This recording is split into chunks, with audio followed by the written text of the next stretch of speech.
After noticing that her son was losing weight despite all the healthy meals she prepared, Gia learned that his teacher was taking his lunches away every day, so she stormed into school for answers. The truth was not what anyone wanted to hear in the 21st century. Maybe you should eat a little more, huh? Gia gently nudged her son, Lucas, who had devoured his whole plate of juja kebab and rice in 2 mouthfuls. More please, Lucas nodded eagerly. Gia frowned as she got up to serve more of the delicious meal her husband, Amir, had cooked. Lucas was in love with her stepmother's cooking. He was Persian American, and his dishes were exotic, aromatic, and downright delicious. At first, she had been weary because Lucas was used to regular kids' meals, but he took to the food so well that Gia began to learn how to make more Persian dishes, and their little family bonded through their love of Iranian culture and food. Still, something was off. She wasn't sure what, but her motherly instincts told her something was happening with her child. But Gia could only watch closely and wait since Lucas didn't seem to be in trouble. Maybe she was being paranoid. She wasn't. 2 weeks later, Gia saw what her instincts were telling her. Lucas' pants were falling from his hips one morning right before school. When she asked him to lift his shirt, she saw his flatter stomach and a hint of his ribs. It was completely new. Lucas had a great relationship with food and was never too picky, but now he ate even more, so his weight loss didn't make sense, unless there was something he wasn't telling her. "Lucas, are you eating at school or throwing the food away?" she asked, ready to scold him for throwing away food since his lunchbox was always empty when he returned home. Lucas shook his head and put his shirt back down. "I need you to tell me the truth." Gia grabbed his shoulders and spoke gently. "If you don't like the food I've been sending, you can tell me. It's ok. Amir won't be mad." "I love the food," her boy said quietly. His eyes stared down at the floor. "Then, what's wrong? You aren't eating at school. Even grabbing seconds at dinner won't compensate for that. So what's happening?"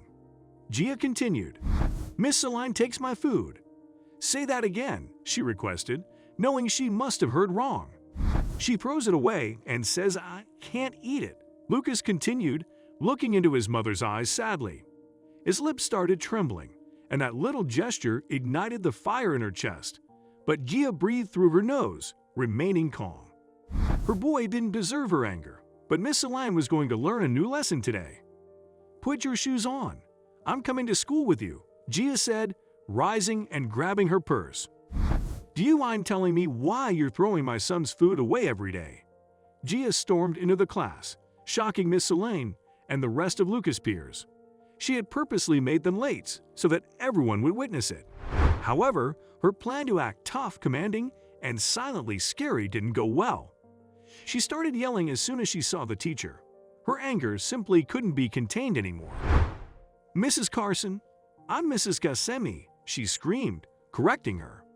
Her intuition told her everything she needed to know about this woman, but still, she had to confirm it. "Please, lower your tone," Miss Celine said, her eyes flaring. "I will not lower anything until you tell me why my boy has to starve every day because you throw his food away." The teacher stuttered, only making Gia angrier. "What's going on here?" A female voice said behind Gia. She turned to see Principal Mullins with a puzzled look.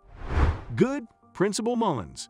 You're here just in time to hear what Miss Celine has to say about throwing my son's food away every day," Gia yelled, looking back at the teacher. "It's disgusting. It's smelly and gross and green." Miss Celine screamed but caught herself, putting a hand to her mouth. "Celine," Principal Mullins expressed, outraged. "My son eats healthy food as stepfather, and I prepare," Gia said, her voice much lower, but her eyes held all the accusations that hateful woman deserved.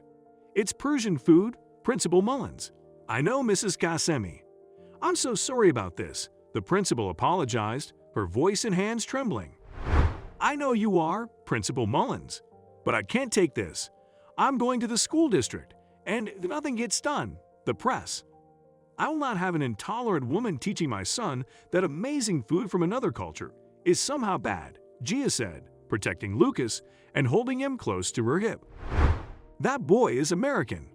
He has to eat American food. He shouldn't eat that smelly, awful stuff," Miss Celine yelled, red-faced. "Celine, to my office now." Principal Mullins snapped. It was bad enough that this scene occurred before all the kids, but Miss Celine's words were utterly intolerable. Also, the yelling had attracted other teachers and a few older kids, so Principal Mullins had to act. Miss Celine was officially dismissed, and the school district was informed about her behavior. This school had kids from all walks of life and cultures, and after seeing the scandal, other kids finally told their parents how Miss Celine had done the same to them for years. The emergency PTA meeting called later that week was full of angry parents. "It's the 21st century. This can't be happening in our schools," a parent said, and Gia agreed.